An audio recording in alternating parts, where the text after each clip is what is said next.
सियावर रामचंद्र जी की जय। आप सभी प्रभु श्री राम के परम श्रद्धालु भक्तों का एक बार पुनः मेरे इस चैनल पर स्वागत है।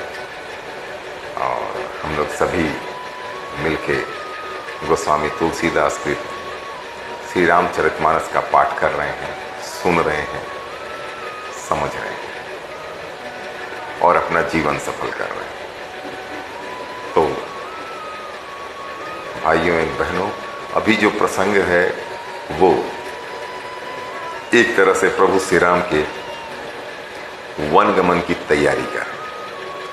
कौशल्या माता को पता नहीं था, प्रभु श्री राम उनसे गए हैं आज्ञा लेने के लिए, सब बता रहे हैं, लेकिन माता को कुछ भी पता नहीं है। तो वो पहले जब समझती हैं तो बिल्कुल चुप रह जाती हैं और उसके बाद अब आगे।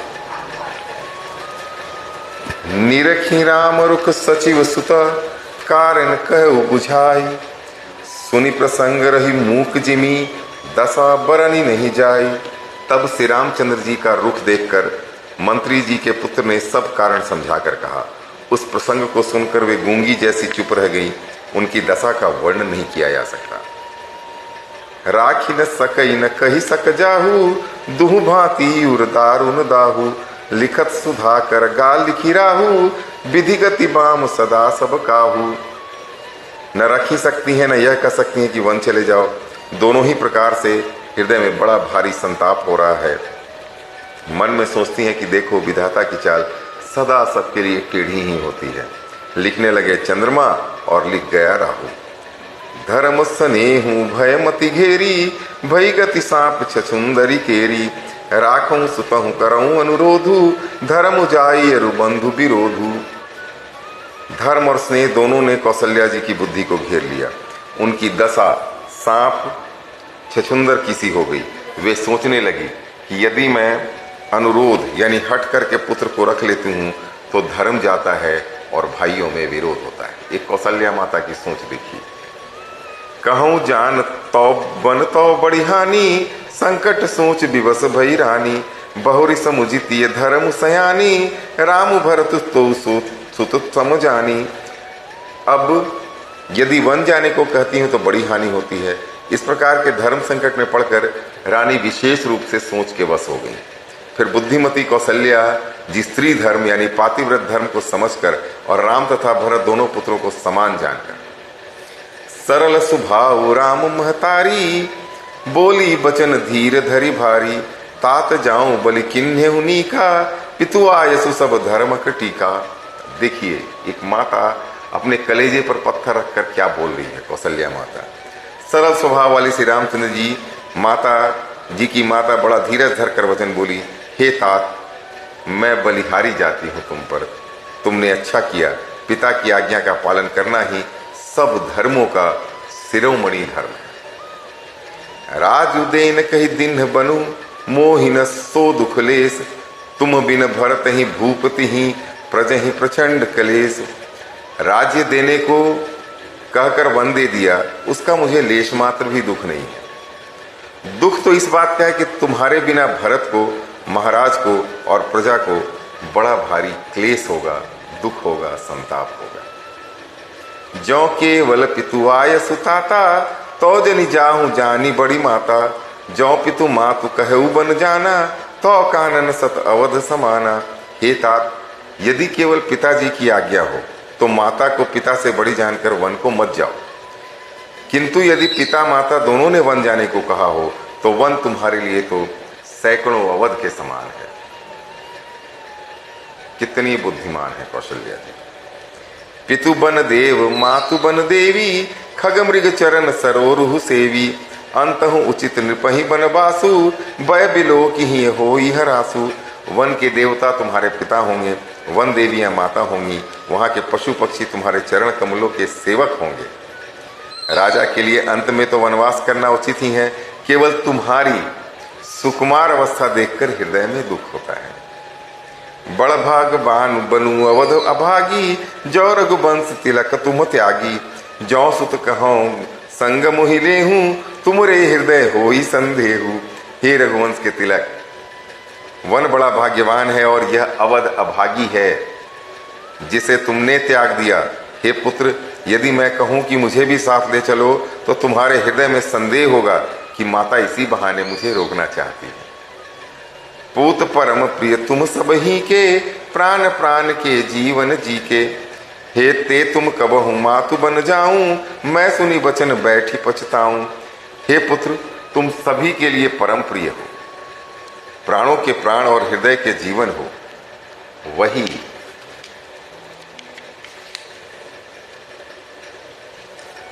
प्राणाधार तुम कहते हो कि माता मैं वन को जाऊं और मैं तुम्हारे वचनों को सुनकर बैठी पछताती हूं। यह विचारिणी करहूं हठ, झूठ स्नेह बढ़ाई। मानी मातु कर नात बलि, सूरति बिसरी जनी जाई। यह सोचकर झूठा स्नेह बढ़ाकर मैं हट नहीं करती, बेटा मैं बलैया लेती हूँ। माता का नाता मानकर मेरी सुध भूल न जाना। देव पितर सब तुम्हीं गोसाई, राखो पलक नयन की भाई। अवधि अम्ब प्रिय परिजन मीना, तुम करुणा कर धर्म धुरीना। हे गोसाई, सब देव और पितर तुम्हारी वैसे ही रक्षा करें जैसे पल के आंखों की रक्षा करते हैं। तुम्हारे वनवास की अवधि 14 वर्ष जल है, प्रियजन और कुटुंबी मछली हैं। तुम दया की खान और धर्म की धुरी को धारण करने वाले हो। अस विचार सोई करहूं पाई, सबहि जियत जहि भेंट हूँ आई। जाहु सुखेन बनहि बलि जाऊं, करी अनाथ जन परिजन आऊं गाऊं। ऐसा विचार कर वही उपाय करना जिसमें सबके जीते जी तुम आ मिलो। मैं बलिहारी जाती हूँ, तुम सेवकों, परिवार वालों और नगर भर को अनाथ करके सुखपूर्वक वन को जाओ।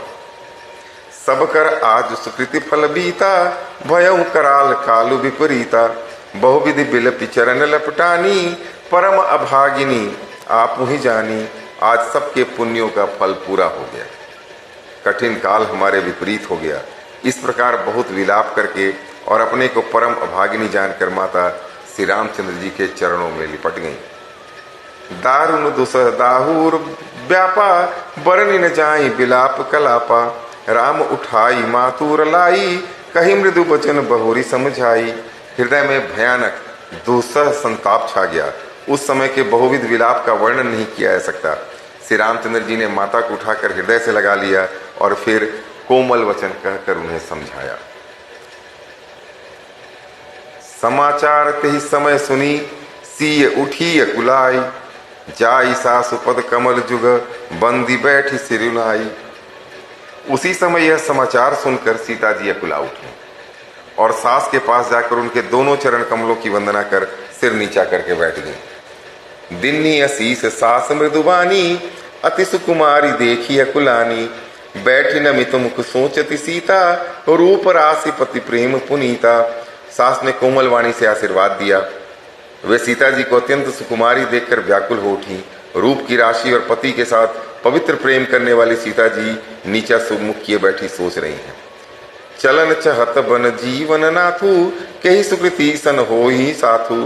की तनु प्राण की केवल प्राणा, विधि कर तब कछु जाई न जाना।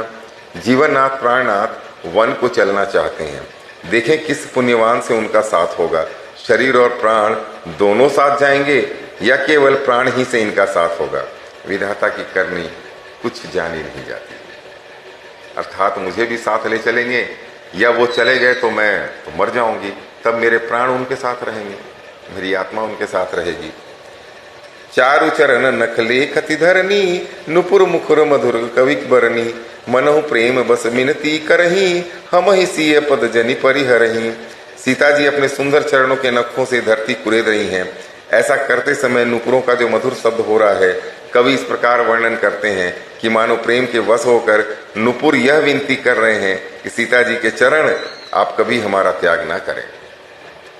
मंजु बिलोचन मोचति बारी, बोली देखी राम महतारी। तात सुनहु सिय अति सुकुमारी, सास ससुर परिजन ही प्यारी।